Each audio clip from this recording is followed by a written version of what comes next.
News చూస్తున్న YCP హయాంలో శ్రీవారి లడ్డూ ప్రసాదం తయారీలో నాణ్యత లేని కల్తీ నెయ్యిని ఉపయోగించడంపై సాధు పరిషత్ అధ్యక్షుడు శ్రీనివాసానంద సరస్వతి ఆగ్రహం వ్యక్తం చేశారు. లడ్డూ ప్రసాదంలో కల్తీ నెయ్యి వినియోగానికి ప్రాయశ్చిత్తంగా సామూహిక ముడుపులు కట్టాలని ప్రజలకు పిలుపునిచ్చారు. అపచారం కారణంగా స్వామివారికి ఆగ్రహం రాకుండా అనుగ్రహం కలిగేలా ఏమి చేయాలో ఇవాళ విశాఖలో జరిగిన రౌండ్ టేబుల్ సమావేశంలో చర్చించినట్లు తెలిపారు.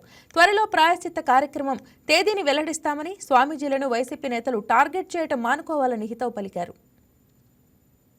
వెంకటేశ్వర స్వామిని అంత పవిత్రంగా ఒక క్షణము దర్శనం లభిస్తే జీవితము చరితార్థమైనట్లుగా భావించి అటువంటి స్వామివారి లడ్డూ కూడా అంతే పవిత్రముగా భావించేటటువంటి స్వామి భక్తులం మనందరం కూడా.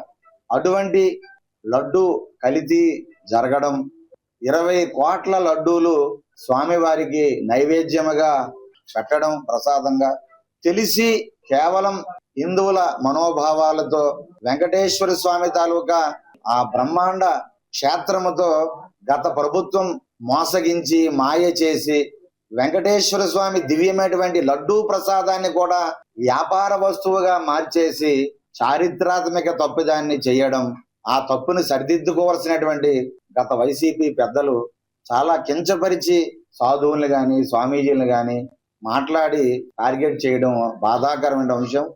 ఈ మహా అపచారం నుండి ఏ విధముగా వెంకటేశ్వర స్వామి ఆగ్రహం కాకుండా అనుగ్రహం కలిగేటట్లుగా ఏం చేయాలి? ఈ అపచారం జరిగింది. 20 కోట్ల లడ్డూలు అంటే ఎన్ని కోట్ల మంది ప్రసాదంగా తిన్నారు?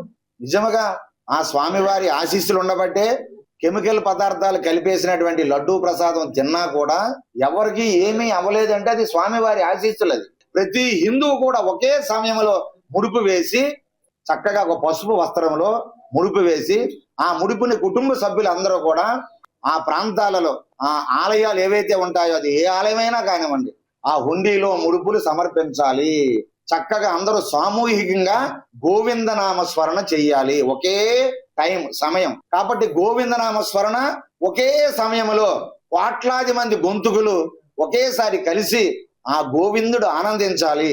అందరూ కూడా ప్రసాదాన్ని స్వీకరించి ఆ వెంకటేశ్వర స్వామి దివ్యమైన ఆశీస్సులు మాకు స్వామి అందించండి, జరిగినటువంటి ఘోర అపచారాన్ని మన్నించండి అంటూ ప్రతి ఒక్కరు కూడా చేతులు కలిపి కోట్లాది మంది హిందువులందరూ కూడా ఒకే సమయంలో కోట్లాది మంది ఆ రోజు ఆలయాల్లో సమర్పించే బృహత్తరమైనటువంటి కార్యక్రమం సమావేశాన్ని ఏర్పాటు చేసి హిందువులందరికీ కూడా ఒక పిలుపు ఇవ్వడం జరుగుతుంది అని ఈ రోజు నిర్ణయం చేయడం జరిగింది. వెంకటేశ్వర స్వామిని ఎంత పవిత్రంగా